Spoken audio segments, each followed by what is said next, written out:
బేతాళ కథలు.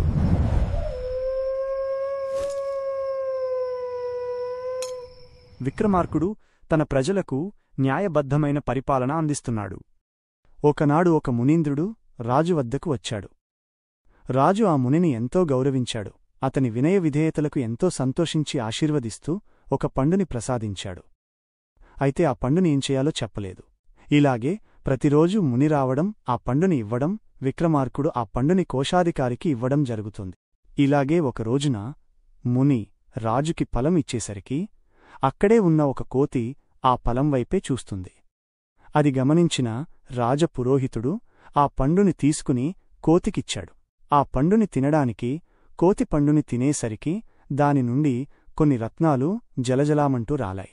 విక్రమార్కుడు అది చూసి ఆశ్చర్యపోయాడు. అప్పటివరకు దాచి ఉంచిన పండ్లన్నీ తెప్పించి పగలగొట్టి చూడగా అందులో కూడా అతి విలువైన రత్నాలు వెలువడ్డాయి. వెంటనే మునివద్దకు వెళ్లి చేతులు జోడించి, మహాత్మా, ఈ ఫలాలను నాకు ఎన్నో రోజుల నుండి ఇస్తున్నారు. అవి ఎంతో విలువైనవి. నా నుంచి మీరు ఏమీ ఆశిస్తున్నారు?